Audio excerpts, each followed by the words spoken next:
Welcome to Wellspring of Imagination's public presentation 2022. We are back, our first since COVID. We're small but mighty, but it's been an incredible retreat. Wonderful students, fabulous faculty, and I'm so pleased to get to welcome you. And now, as the non-poet of the group, I get to be done, and I'm going to bring up Ayla from the Wellington School to get us started. Thank you all. Welcome. Woo, thank you.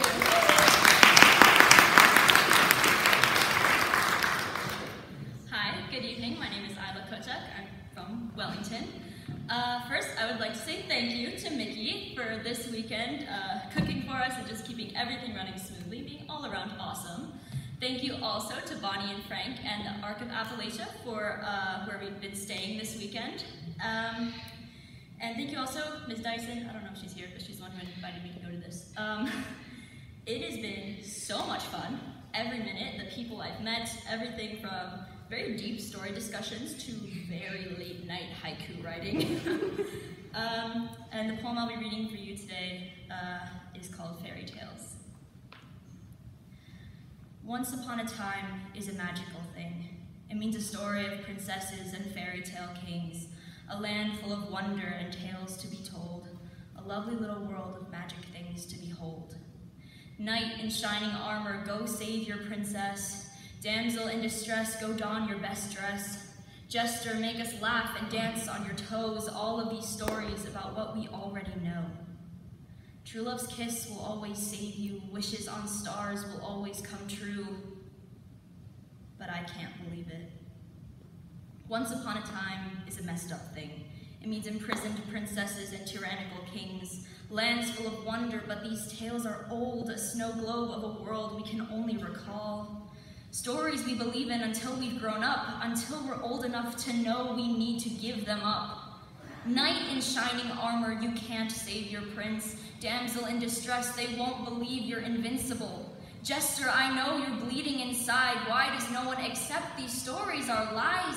They exist to make us believe in ourselves, but in reality they're false and gather dust on our shelves. As children we smile and believe that they're true. Now I read them again and wonder so much. I don't understand how it's all meant to work. Am I doing something wrong? Is this not meant to hurt? Oh, mighty king, step down from your throne. Knight, without your armor, learn to survive on your own. Damsel, not in distress, dazzle us with your power. Jester, stop dancing, throw down your bells. The story is over, but we all keep crying for help. So once upon a time is a made-up thing. Stories we remember with a kid's laughing shriek. Still I read them again and wonder how it works. Am I doing something wrong? Why does this hurt? Thank you.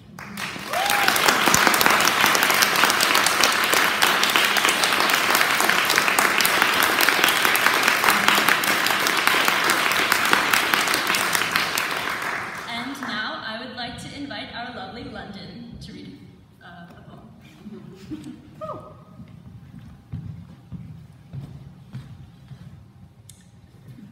Hi, I'm Londyn Herbert. I would like to say thank you to Susan, Brian, and Ava. They were our chaperones over these past 2 nights. They did an amazing job keeping us safe from Bigfoot and whatnot. And we really appreciate them.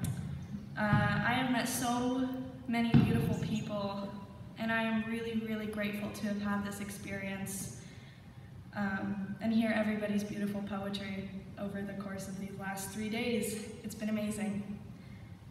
All right, and I'm going to be reading Ode to Grammy's Pool. You've been a battlefield, the witness to wars waged with water guns.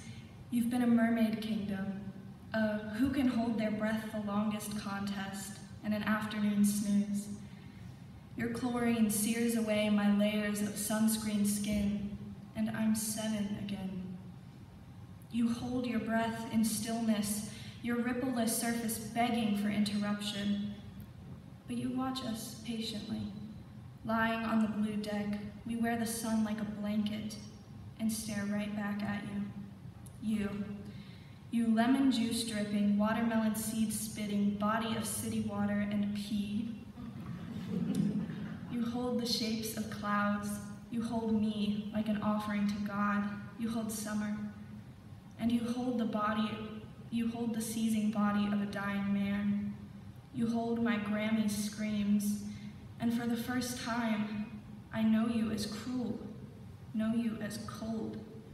I jump in to hold him out of your reach, and when the EMTs jump into you with their socks still on, pull him out and lay him on the ground like a beached whale, you held my silent tears. Did you wonder why I didn't swim in you for the rest of summer? Why you started collecting bugs and leaves? Why you turned a sour sort of green? Like the taste in my mouth as I held him from you. You, who became the battlefield I didn't want. You, who destroyed the mermaid kingdom. You, who will never hold me again the way you did when I was 7. Thank you.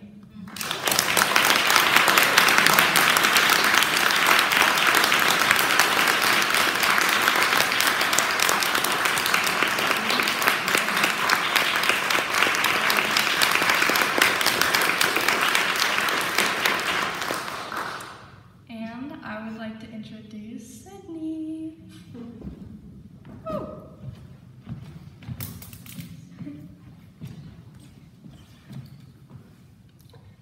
Hi, I'm Sydney. I go to Logan High School.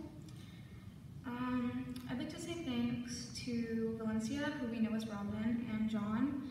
They've both been really incredible this entire time and really helpful with their advice and just really intelligent people. I'm very glad to have met them. I think overall this has been a really good experience.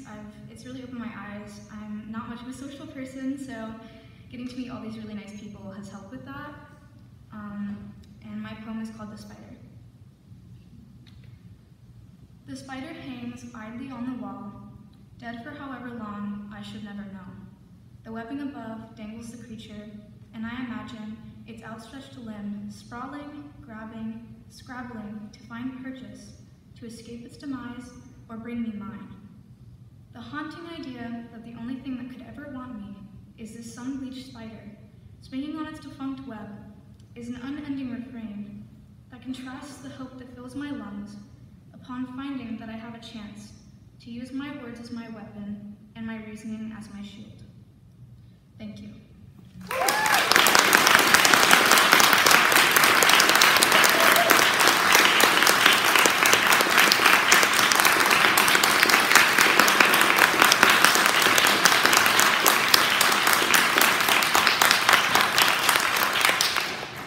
Up next we have Theo.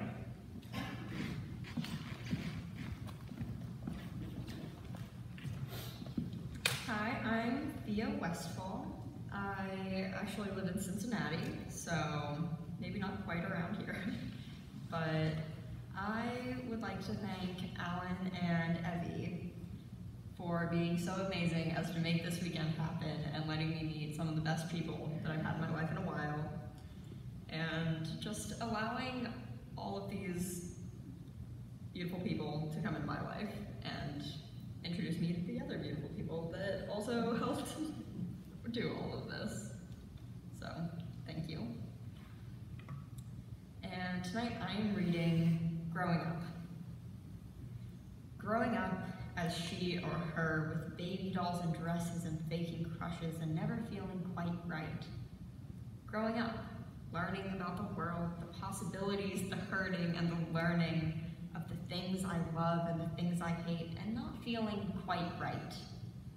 Having the world shut down around me, giving me time to think, to acknowledge that feeling of not quite right, to learn and think and discover and change, to find myself and still be confused, to stress about and to set aside, to grow up.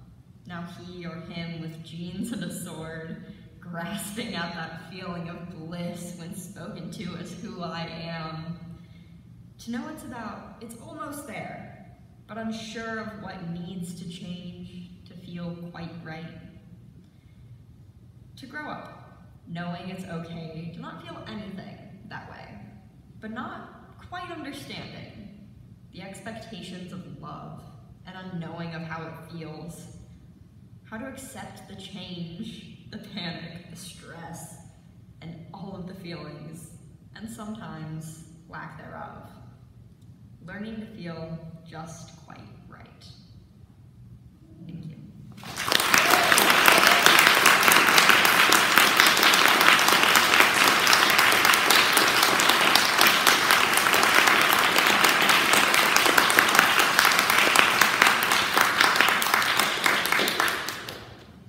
Next up, I would like to introduce Lorna.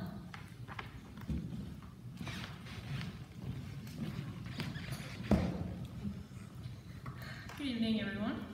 My name is Lorna Smith. I'm from Centennial High School in Columbus, not too far from Wellington, actually. And I would like to thank Rosemerry, one of the most amazing people I have ever met, one of the most amazing teachers, poets that I think I will ever meet in my lifetime.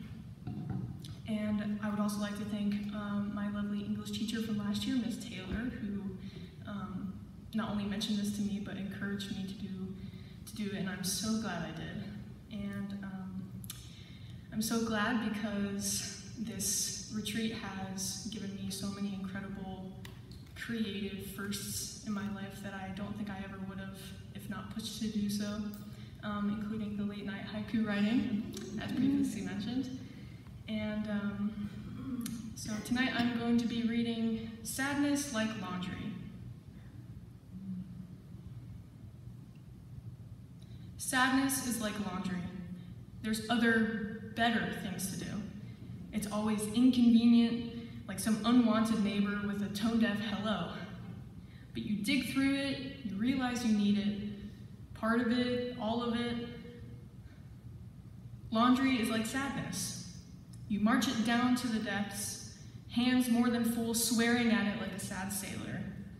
But you confront it head on. You fight and wrestle, scream and cry. You make a soupy mess. You become a soupy mess. You soupy mess. All soggy and somber on the way to things being better. And after all that and a change of clothes, you learn, you grow. You can finally let in the neighbor, his tone-deaf hello, holding your basket of folded clean clothes. Thank you.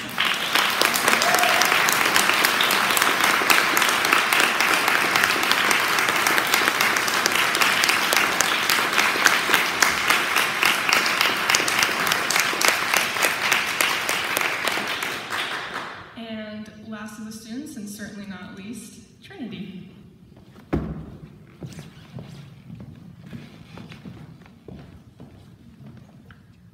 Hello everyone, I'm Trinity Rafferty from Logan. I would like to thank Nick Weiland, who loaned us the sound system for tonight. And I would also like to thank all of our donors and the Ohio Arts Council for making not only tonight, but these past days possible. From these 3 days, I have learned so much. I came into this on Thursday with, I think, 3 pages of this book written in with just random stuff. I'm leaving with only 2 pages blank. One of my favorite things from this time was the stories that were told. My favorite part was just listening to those. Okay, so my poem is called The Line That Grabbed Me. You were my gatekeeper, and you let the wolf in. The wolf that snarled and belittled and took and bit until I was a bleeding mass of protest and anguish, blood spewing from my eye sockets, flooding my face.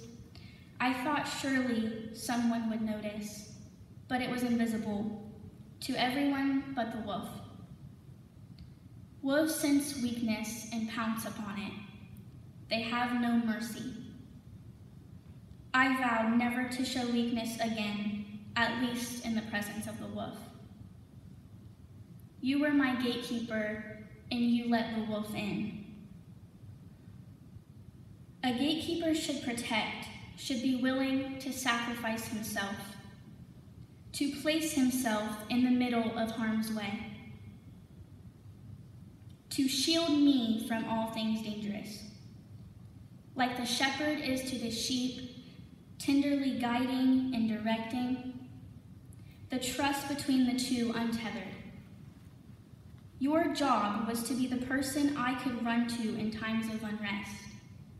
Your job was to just be there. I love you. I loved you. I trusted you. You were my gatekeeper. You were my wolf. Thank you.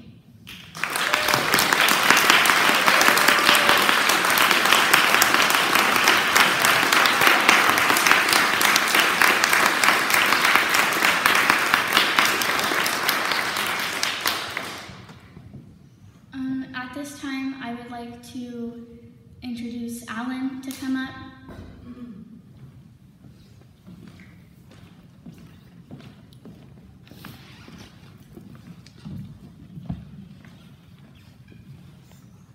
Microphone check, Nikki, for once. I want all you guys to stand up and face the audience.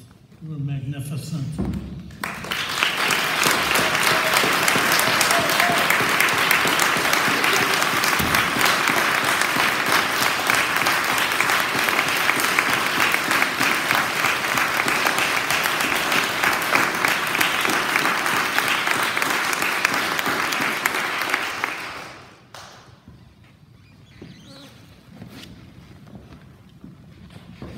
So good for me. One of my old mentors, Malidoma Some, who recently died, said the worst thing is if you know your gift and you don't get to give it. And doing Wellspring was like the epitome of things that I've done in my life. And for the last 3 times, we haven't been able to do it. So getting to be with these young people and these wonderful poets and the people who have supported it have just really restored my faith in humans and in the value of putting beauty into the world. And I'd ask the poets to stand up and have applause, but they have to still earn it. So we're going to start off with a good friend, Robin. Her poet name is Valencia Robin. And she's an award-winning poet. She teaches, or she runs a program for young writers in Charlottesville, Virginia, and you'll see what a good poet she is in a minute. Hi, Robin.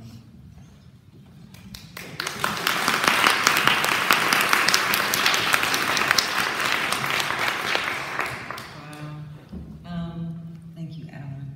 And thank you and Evie for all you do to make this happen. And thank you, Mickey, for taking such good care of us. And thank you all for coming. It's just really incredible to be a part of this gathering of poets, young and old, or young and younger. So I'm going to read a combination of poems from my book, and then some new poems. And this first one is dedicated to my cousins, the Andersons and the Davenports.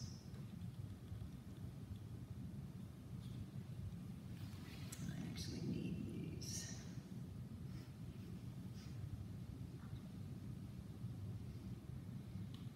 Okay. Reset. When the lack of company starts to get to me, I take a long walk. I rub my phone and make a wish, I make a wish, and when I hear the voice I need to hear, when I hear my name, I walk out of myself toward gratitude, toward my own big smile. Me, the black sheep, me, the odd bird, I walk out of myself, the world again, a human place. I follow the way of each voice, and I talk, forgetting my promise. I embarrass myself yet again. Oh, but I listen too. I listen as if time is calling, as if the next world is on the other line. I walk dumbfounded at how few of us are left to reach through this almost magic, to say I love you before saying goodbye. Words once too shy and difficult to speak, but that lately can hardly wait.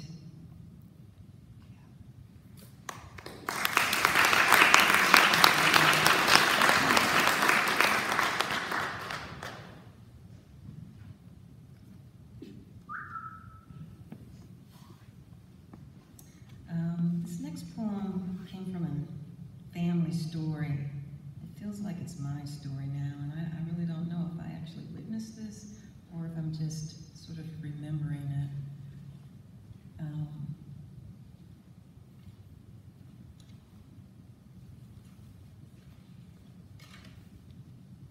Dutch elm disease. When Danny Johnson's big brother was killed in Vietnam, Danny ran around the block 5 times. I counted. Ran as if when he stopped, his brother would be back in their driveway washing his car. But nobody knew anything about time travel back then. Star Trek hadn't even come out. Lieutenant Uhura still on Broadway doing blues for Mr. Charlie. And even if Danny did understand the space-time continuum, his parents weren't having it. His mother on the porch yelling his name, his father tackling him on the front lawn, all us kids, the whole block standing there on pause, which didn't exist either. No fast forward, no reverse. We weren't even black yet. Was Milwaukee even Milwaukee? Is the Lincoln Park Bridge still there? Do boys like Danny still climb over the rail, hug their bony knees to their narrow chest, and plop into the river as if there's no way his parents could lose 2 children? Which is all I know about Vietnam. That and the way the sun hung in the faded sky as Danny ran around and held the air hostage. That and the way the thick August air ignored the leaves of all our doomed elm trees and let itself be held hostage. The streets were like ghosts when they cut down those trees.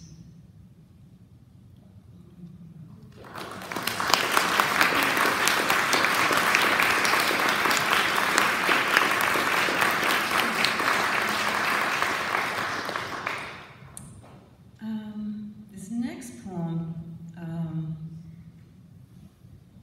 actually I'm in the wrong place. I'm gonna skip around a bit here. So new poets are often warned about writing poems that are too sentimental, right? Too sweet. But I agree with the poet Ruth Ellen Coker, who says, the trick isn't to avoid sentimentality, but to get away with it. So this next poem plays with that idea as well as the other big no-no for poets, cliche.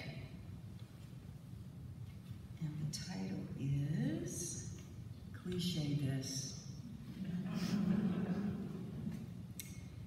When you grow up with a view of the sun setting over, say, Lake Michigan, are you more susceptible to what our little star can do under the right circumstances?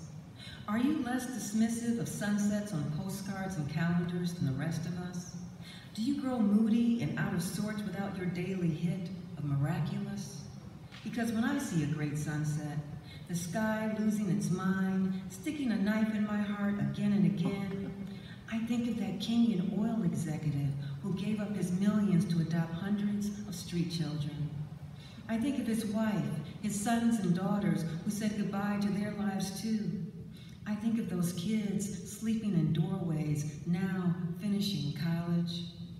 Yes, with the right sunset, one of those freaky light shows worthy of its own religion, anything's possible. If not the man of my dreams, a black lab with a red ball, his tail running for office. And just think of the first people who sat where I'm sitting, this beach I had to beg, borrow, and steal to get to. Folks who must have thought the waves were somehow linked to their breathing, who still believed in clouds, that the world was irreplaceable.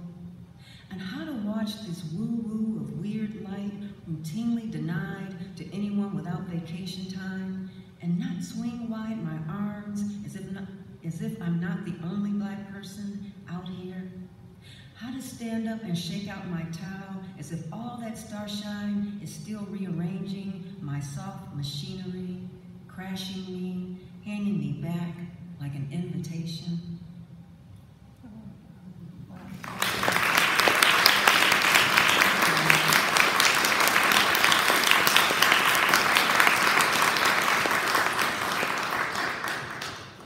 And this next poem is for all the insomniacs out there, my people.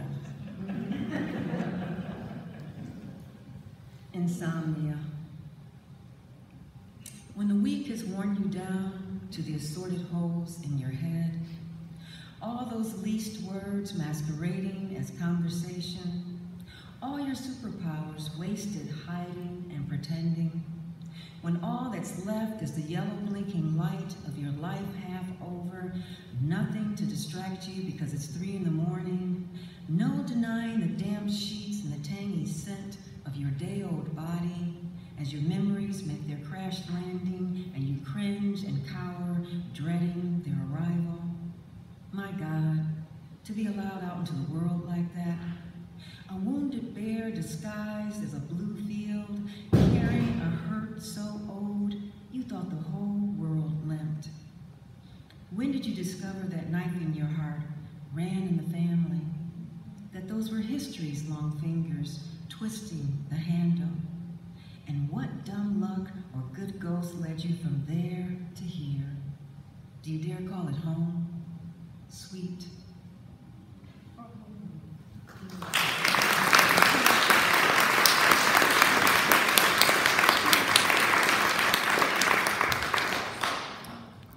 And this next poem was inspired by one of my favorite singer-songwriters. And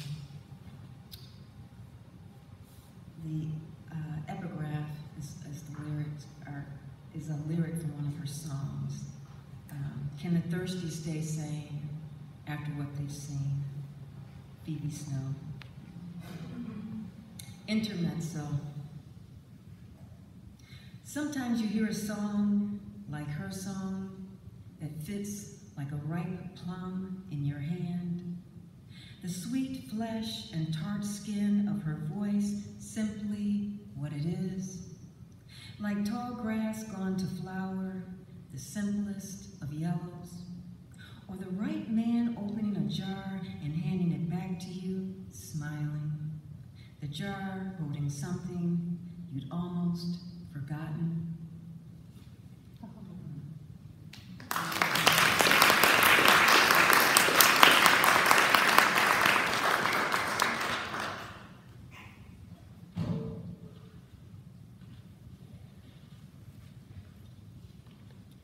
Fall. It took a while for me to ask myself why my neighbor hung a Christmas wreath on a door nobody can see except for me. Just like I never thought to wonder why the leaves of that big oak we share didn't fall this year. Sure, I look at the sky, the clouds barely echoes of clouds. Sure, I gaze out at a day too warm for February, the little pillbox houses that confused Robin. My neighbor never has company either. Imagine if instead of leaves, the sky fell. Imagine it happened at the same time each year, little clumps of blue everywhere, and some people raked it all up into a big pile and others just left it. Maybe the side door already had a hook, or maybe he put the wreath there for his own enjoyment. At night, it lights up and blinks. No, twinkles. I fell the other day. It was slippery and I had on heels. When you fall, no matter how old you are, you want your mother. You want somebody to pick you up and say, it's okay. And if you live alone, there's a particular kind of aloneness that follows you home afterwards. The kind that seems really unfair.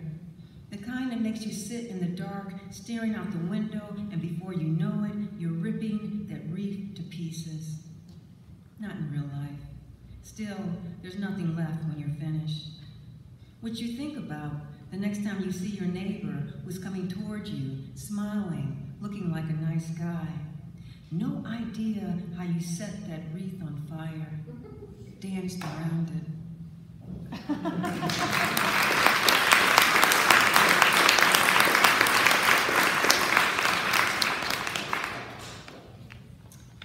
I've got quite a few poems in this book, with Milwaukee in the title or in the poem.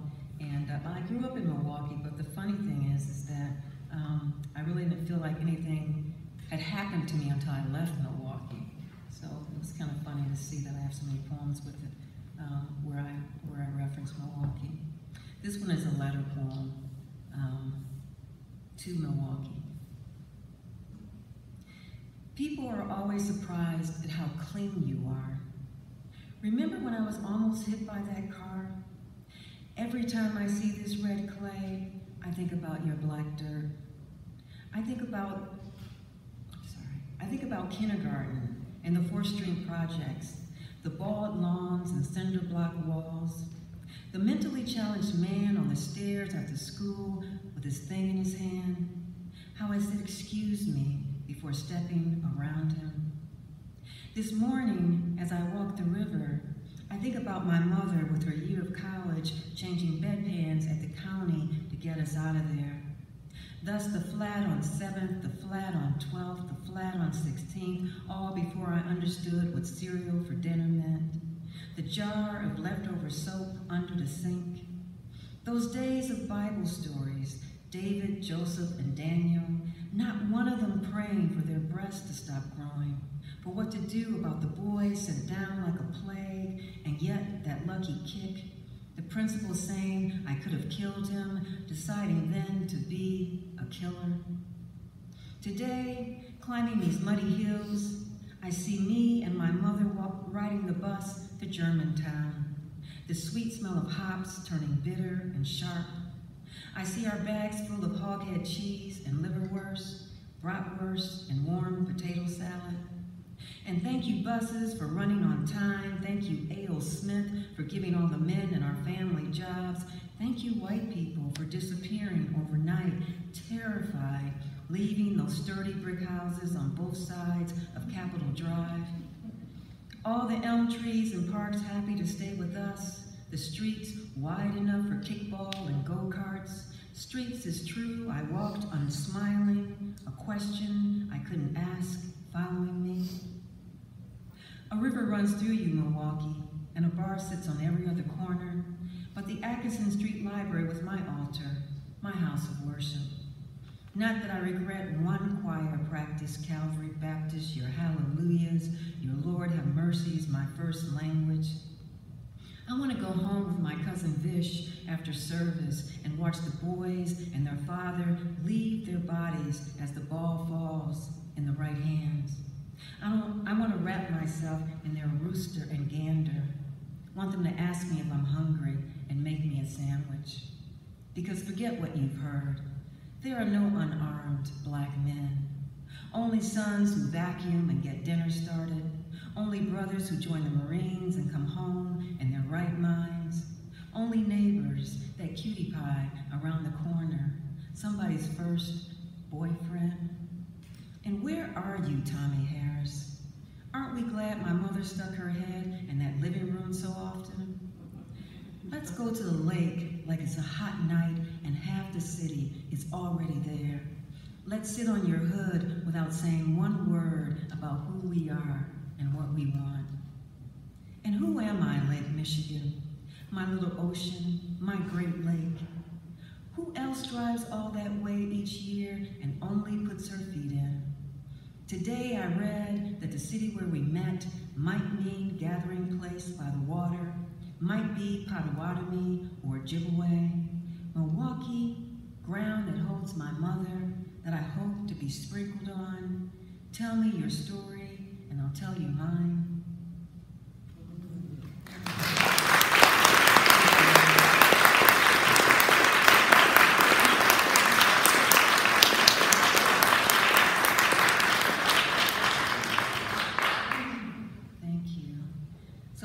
Second book, and I thought I'd read a few new poems. This next poem, I was sort of commissioned to write by a friend who was working on a documentary about her grandmother and the history of tubal ligation, which is getting your tubes tied. Believe it or not, it wasn't until the 1970s that a woman could get her tubes tied without having had a certain number of children first. This poem also touches on the opposite problem, the history of Black and brown women who were sterilized throughout the 20th century without their permission. Ask your grandmother. Ask your grandmother why she had 6 children. Your mother's mother, who was good at math and science but got married straight out of high school. Your Nana, your Yaya, who after the first 2 told her doctor that was it, but he said no, the rule was 6. And after the 3rd one, when she thought she would lose her mind, and after the 5th one, when she did, he said no again. Your grandmother, who was poor but not Mexican or Native American or Black, and so never worried about going to the state clinic for an appendectomy and leaving without her uterus. No, she was white and married, which meant she could have as many children as her doctor, the AMA, some guys in a room decided. Your grandmother, who's looking at you as if to say, you've been to college. How could you not know this?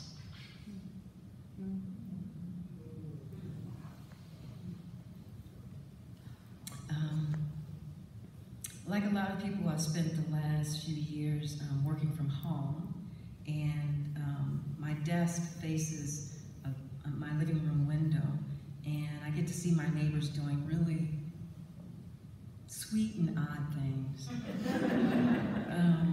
And one of those things shows up at the end of this next poem. Sometimes life feels like daytime TV. Sometimes life feels like daytime TV, like a game show or some other excuse for selling toothpaste. Wish I could remember who said that.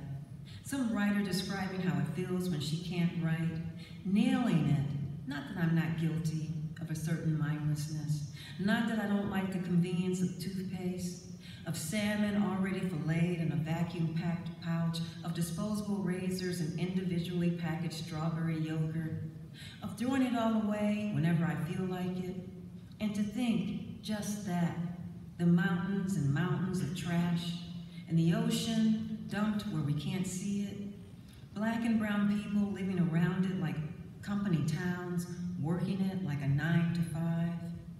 And what would it take for me to try the Co-op's bulk toothpaste, to remember to bring my reusable bags, to own it, the deluge of bottles and baby dolls, of Easter baskets and string bikinis, or little Buddhas like the one I found the other day while vacuuming, tiny burgundy Buddha I have no memory of buying or being given, wondering where it came from and then noticing my neighbor out the window curiously hoisting his dog into the air, the 20-something who'd offered his shovel when my piece of crap broke. The dog, not small, some kind of retriever mix, yet my neighbor was lifting her like a father lifts his child to see the moon or a particular constellation, holding her there for a good 20 seconds before folding the animal into his arms and cradling her like a baby. The dog looking around as if embarrassed, but the guy just standing there and me watching, still thumbing that piece of plastic. And this is my last poem.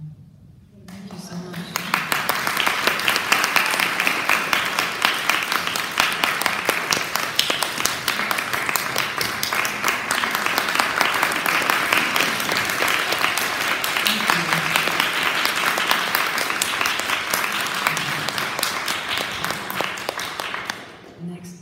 is Jon Lee.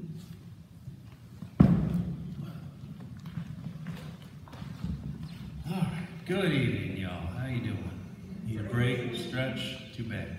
I have one group I need to thank for all of this. We've gone through a whole lot of people, but I would like to point the finger right back at these fine 6 poets in the front row. Because y'all are the reason we are here. You're what we do, and you're why we do what we do. Thank all of you. New book, just out December, In Desiderado. It's a book-length poem for masochists. I will not be reading all of it. Title is a Latinate mangling of my own, roughly translates to un/desired, meaning both of those, desired and undesired. And what I do in this book is move through a sequence of pluses and minuses, lights and darks, lights and lives and deaths and those kinds of things. And what I thought might be useful is for me to take one of the threads, because there are many threads that I take and separate and throw into different places, and put that thread back together to give you one idea, and then just read an entire sequence front to back in here. So I'm going to start off with the grandfather sequences, which are very out of place inside of here, all over the book, so I got to keep my fingers in here. Otherwise, I'm going to do a lot of scrambling in the middle of this one.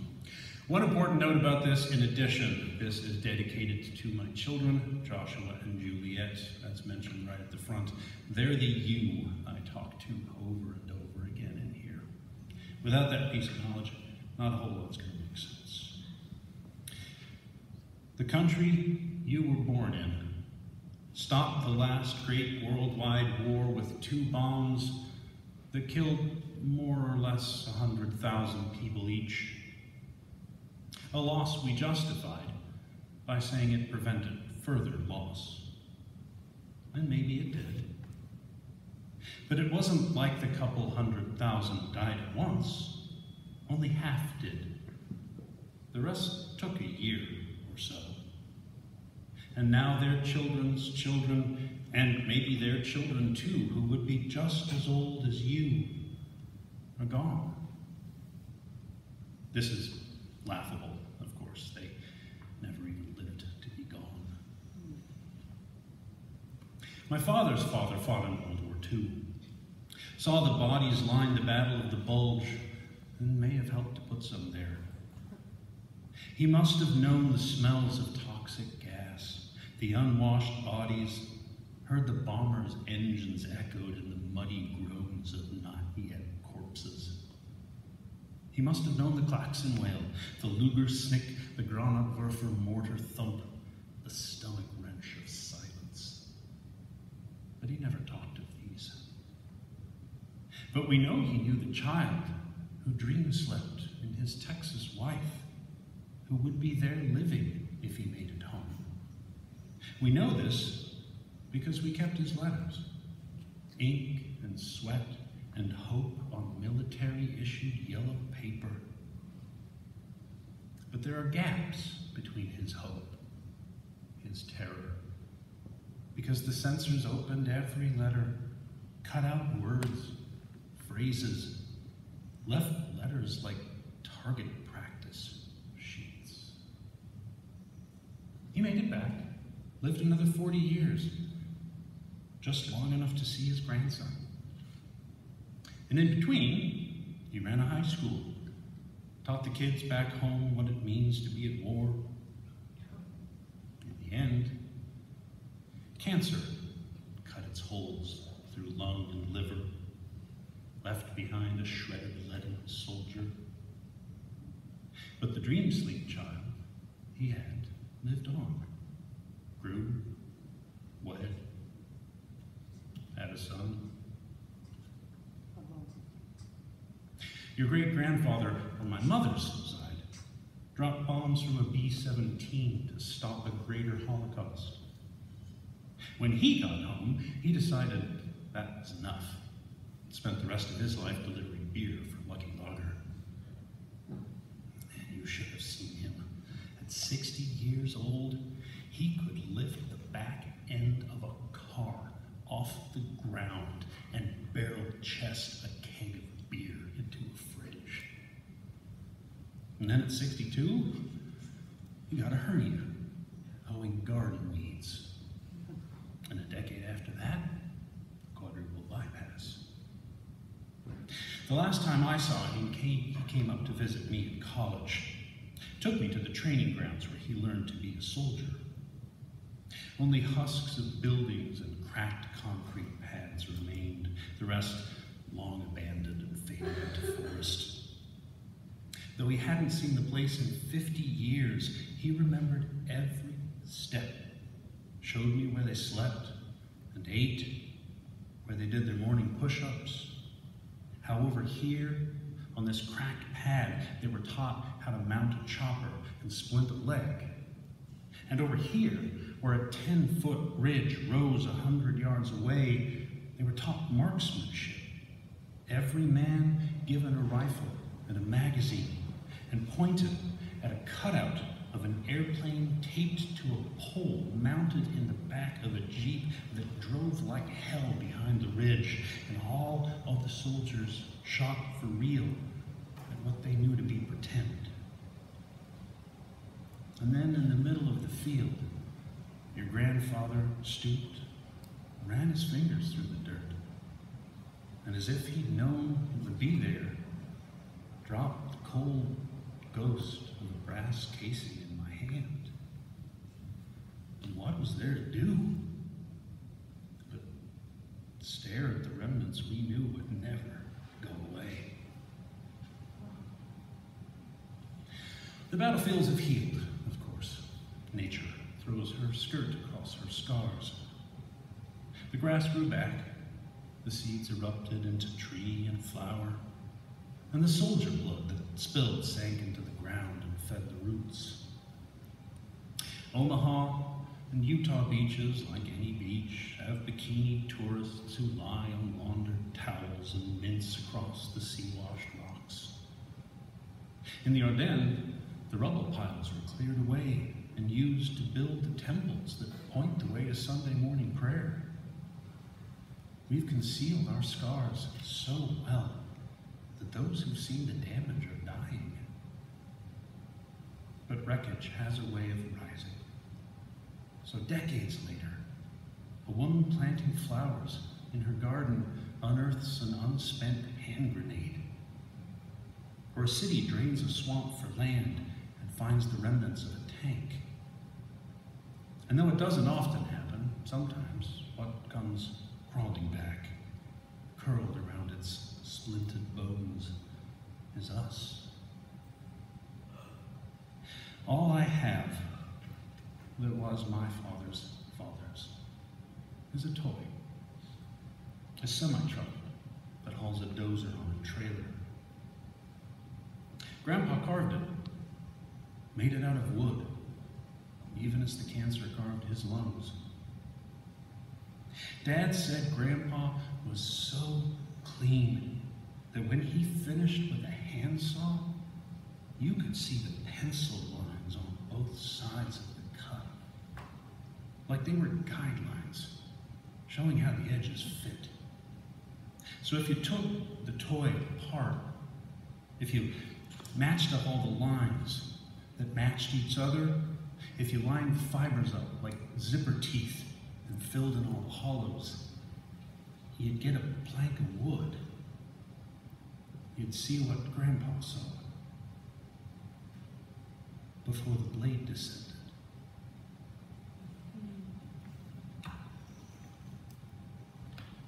Section 2 in its entirety. So now you get to hear how all these little pieces are woven together differently. This section does not have any of the grandfather poems inside of it, so I'm doing something different here. As close to 5,000 years ago as makes no difference, a single seed from a bristlecone pine cracked its rain-fed husk and sank a shock of feeder roots into the earth. It found enough to send the shadow of a trunk twisting toward the light, and so survived for century and century again. The tree was almost still alive when I was born, not 150 miles away. Imagine such a life. 5,000 years. If a tree could see and think, the millennia of breath, the billions living out their lives and dying while it sucked up nitrogen and phosphorus, waited for the clouds to water it, the sun to shine again. Think of standing in a single spot for all that time. An object so familiar that the world orients itself by you, that not a single living thing would know a time when you weren't there. And all of this would end in 1965, when we tried to core your heart to see how old you were and kill you. But more than what was lost, think of the millennia of chickadees, finches, juncos, bluebirds, flycatchers, nuthatches that use the gnarled nooks and twisted branches for their nests, the 100,000 eggs that blossomed into blue, red, white, and yellow feathers, the swarm of color blotting out the sky, and all the stomachs full of seeds that fell from the branches sprouted long before the animal had sprouted, the 100,000 mouths now full, the stomachs aching from the strain, the fat collecting for the winter's sleep. And intangible, all the waste breath that filtered through the needle's small stomata to be cleansed and given back. A mountainside of life whose branches multiplied and spread to shade the earth. And even now, though what began the math is gone, divide and multiply again. When I was 5, I stole a toy. A cheap blue plastic wind-up whale whose tail thrashed and clicked from a boy whose name I don't remember. I can still see the classroom, the wooden desks, yellow walls, the green chalkboard lined with alphabets, the teacher's yellow hair, the wooden cubby holes beneath the windows, the boy playing with the whale. I wanted it in my hand. So I took it from his cubbyhole at recess, just slipped it in my pocket while he was on the swings, and I walked out the door, slid on the hot metal slide, swung on the wooden swings, kicked the big red ball around the field, and went home, where I played with the whale until its tail snapped off a few weeks later. If a seed is given what it needs, it will divide, multiply, grow, produce its own seeds. A seed grows not because of what it is, but because of what surrounds it. The minerals that soak the earth, the rains that heal the cracking clay, the sun that gives the leaves their breath. Think of a bristlecone pine, a tree that rides the edges of a mountain where the air will make you gasp and water creeps between the rocks. A tree that shoves its roots through rocks and sand. A tree whose spine twists against the scorch of desert sun and even then can live 1,000 years. It wraps the earth around its roots and clings to what it knows. When white-bellied eagles fight, they fly high above the earth. And when they reach an altitude only they know why they choose, they grab each other by the claws and fight as they fall. And as they fight, 1,000 feet above the trees, they search for what will make the other break. The depth and speed at which one decides whatever can be gained isn't worth the risk. But sometimes the consequence of loss is great enough that they fall and spin until they smash their bodies on the rocks. A fox, perhaps, could find the wreckage, could take it back to feed her pups. A red-tailed hawk could land and fold away its finger wings to pick the bones. Beetles by the dozens would perform their delicate mandible extractions of eyes, lungs, heart. And before the bodies even started cooling, microbes would drink the blood meal to wet the soil, would give their water to plant roots to be turned into food, cell, seed.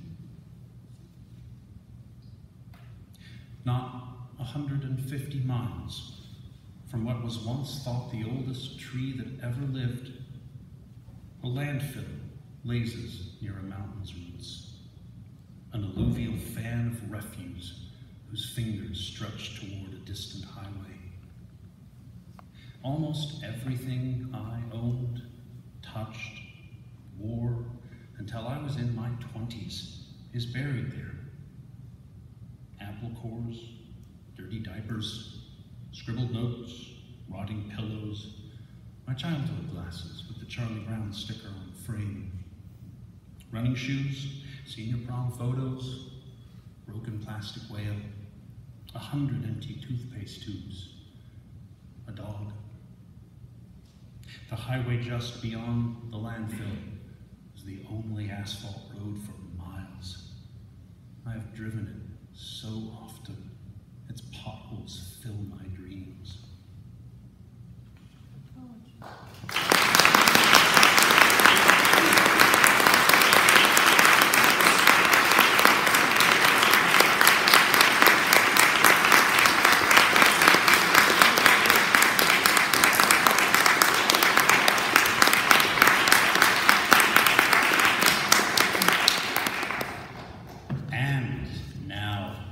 The incomparable, the inimitable, the illustrious Rosemerry Trommer.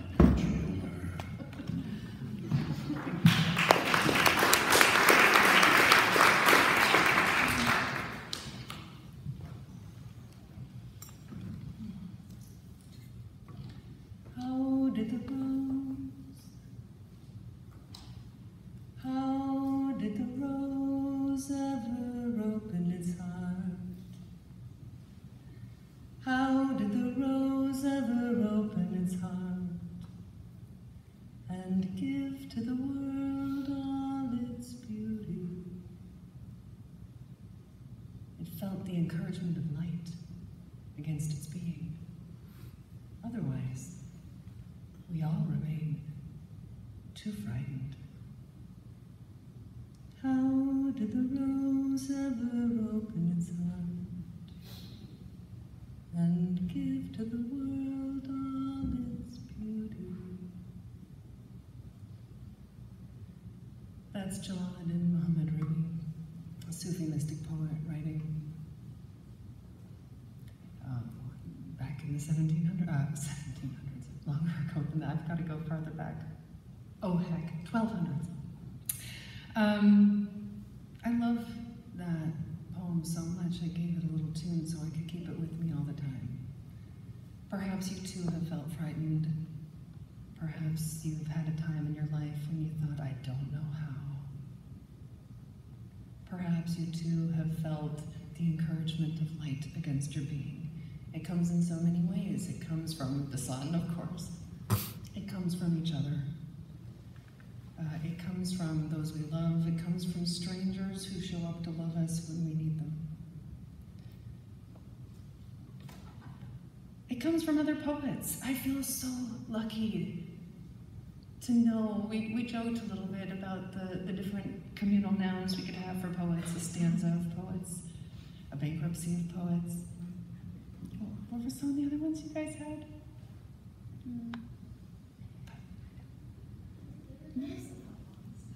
I always think of the communion of poets. I love what happens when we come together, like what's happened in this last week.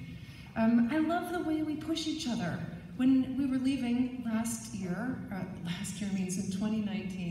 John and I were sitting in the airport together, and he said, you know, next year when we come back in 2020, we should both have a new book. And I thought, and I think I said, yeah, that's not gonna happen. Well, it didn't happen for several reasons, huh? There was a pandemic then that came, but John and I both did come up with a new book. I wouldn't have done it, I think, except that John had said that, and I got on the plane and I saw an email that said that there was a book contest, it was due in a week, and I thought to myself, well, I've got a plane ride. I can pull together this manuscript. And it turned into this book, Hush, which is a book of human ecology, which is to say our relationship to the world around us, the natural world, and to each other. And this is a poem from Hush, a love poem. Love. Though I am undeniably broken, I come to you with no need to be fixed. I come to you the way one river meets another river, not joining out of thirst, but because there is so much power and beauty in coming together, in giving oneself to another, in moving through the world as one. I come to you the way the half moon enters the yard. I could be more whole, but in the meantime, I'll bring you everything I have.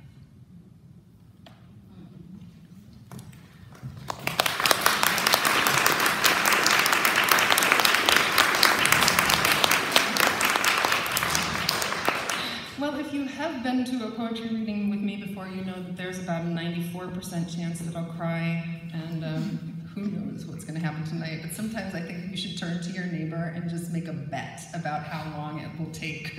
I think it'll be in the next 5 minutes. But since I was here, I know that a lot of things have happened in our world, some very difficult things. We've all had losses. I've had some major losses myself. There's not an easy way to say this. A year and a half ago, my son took his life. He was your age. Oh, what a gift to me to be. See, it took less than 2 minutes for me to cry. It is the biggest gift to me, Ben, to get to be with you, each of you. To have your energy come into my life. Thank you. It has been such a pleasure. I know more than anyone, I suppose, than some of the pressures on our kids right now. It's not an easy time. Oh, you're doing a great job, friends. And it's okay to struggle, as you know. My next book, All the Honey, is coming out next year, and it's full of paradox. It's full of absolute beauty, all of the light that's been showing up, and so much sadness. After you have a tragedy, people come up and they say to you, how are you? For when people ask, I want a word that means okay and not okay. More than that, a word that means devastated and stunned with joy. I want the word that says, I feel it all at once. The heart is not like a songbird, singing only one note at a time. More like a Tuvan throat singer, able to sing both a drone and simultaneously 2 or 3 harmonics above it. A sound, the Tuvans say, that gives the impression of wind swirling among rocks. The heart understands swirl. How the churning of opposite feelings weaves through us like an insistent breeze, leads us wordlessly deeper into ourselves, blesses us with paradox, so we might walk more openly into this world so rife with devastation, this world so ripe with with joy. I'm going to just turn around and sniffle for a second.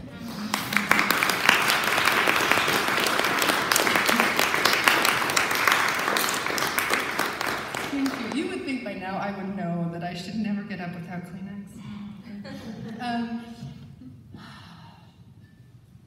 Well, this is one I did perform the last time we were together, and it's in this next book.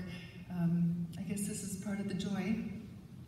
It comes out of an exercise that I particularly love, in which you're supposed to fall in love with a character. It could be Tony the Tiger, it could be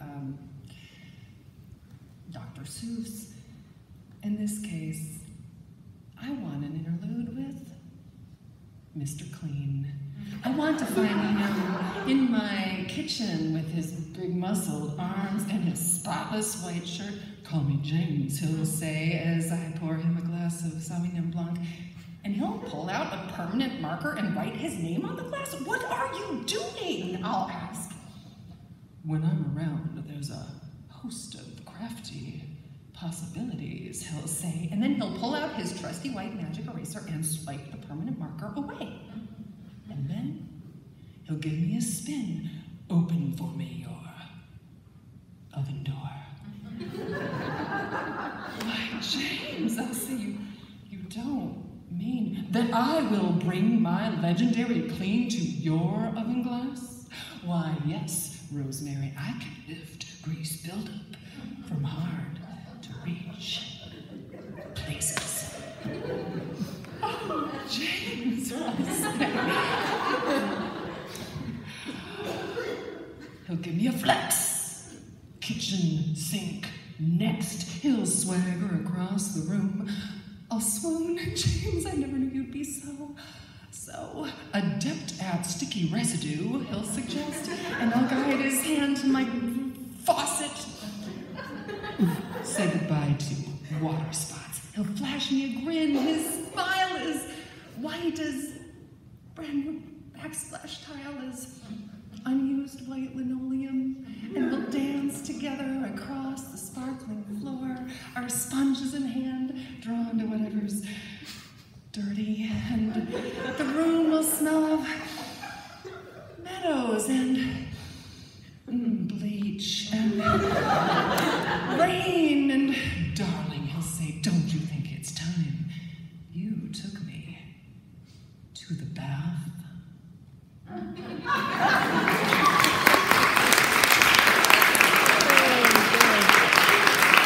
So good.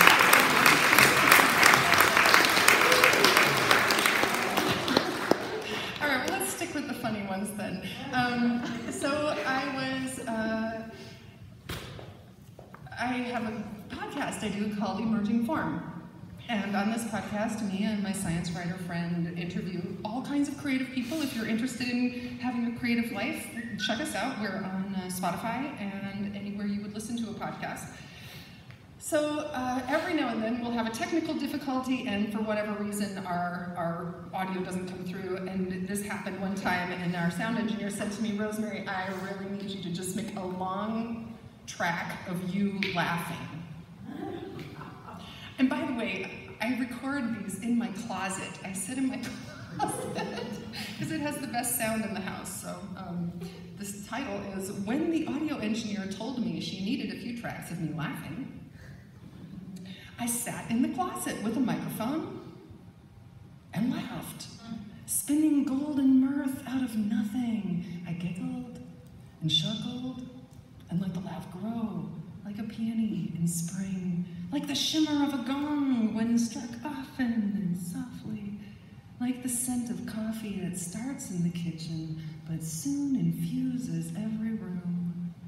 The laugh began stilted, perhaps, but soon I was laughing with honest glee, like a baby amused by its own hand, laughing like a woman who has lost something precious and now knows the value of laughing. Laughing like a weed seed that lands in an irrigated field. Laughing like dry kindling found by a match. Laughing like a puddle that expands in a downpour, like a door that's picked its own laugh.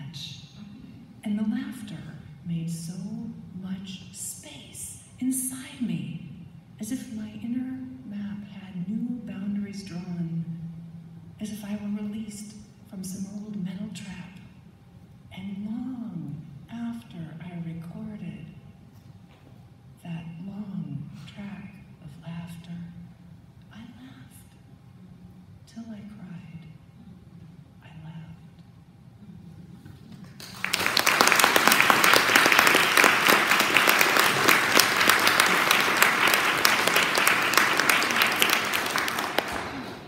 I'm going to do two more. This one is called The Invitation. We talked this week about how important it is to notice a metaphor, notice the story that we're telling ourselves, and notice the influence it has on us, and notice our power to change our story, to rewrite it, literally. And that's what happened in this poem, The Invitation. 2 nights after he died, all night I heard the same one-line story on repeat. I am the woman whose son took his life. The words felt full of self-pity, filled me with hopelessness, doom. And then a voice came, a woman's voice, just before dawn, and it gave me a new shade of truth. I am the woman who learns how to love him now that he is gone. It did not change the facts, but it changed everything about how I met the facts. Over 100 days later, I am still learning what it means to love him. How love is an ocean, a wildfire, a crumb.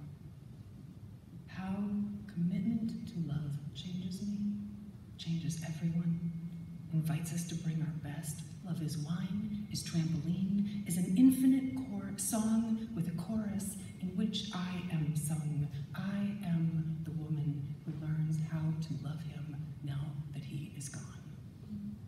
May I always be learning how to love. Like a cave, like a rough-legged hawk, like a sun.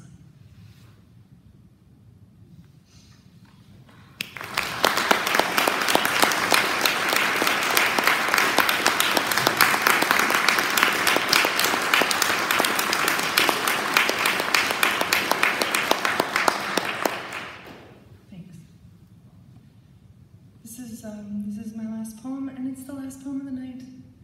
I thank you all so much for showing up. Thank you for supporting these students. Thank you for showing up. Thank you for showing up. Thanks, Owl and Evie. I actually proposed to them the first time I met them about 12 years ago, and well, we haven't gotten married yet, but I come back every year. Thank you, Mickey. I'm so grateful for you.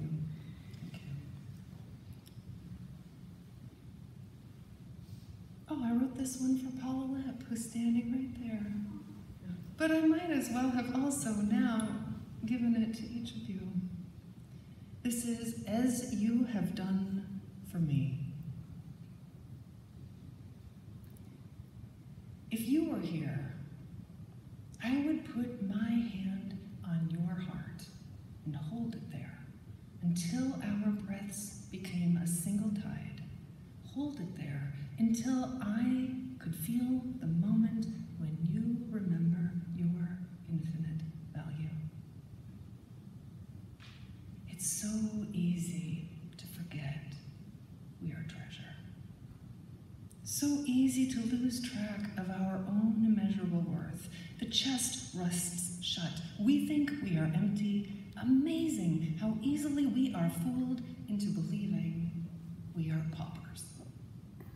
Sometimes it takes another to remind us we have always been not only the treasure, but also the key. Though the hinges are a metaphor, the treasure is not.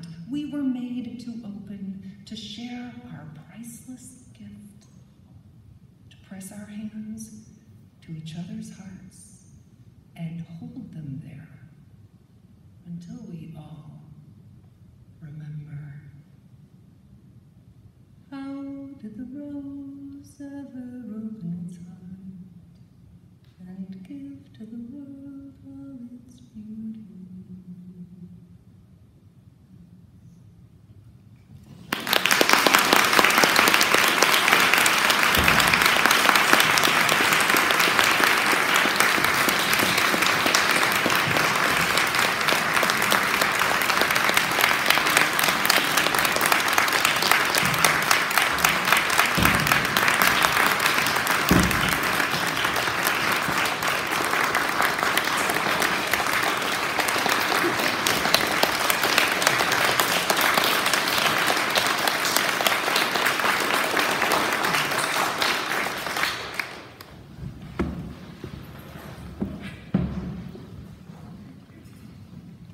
How good it is to meet like this, to laugh together and cry together, honor our young people, our greatest resource, the imaginations of young people. Let's just end tonight by honoring each other with a bow. Everybody could stand up. Just bow to the beauty that's in all of us, want the good things in life. And I learned about bowing. You have to bow so that your head goes below the level of your heart. Thank you for being here.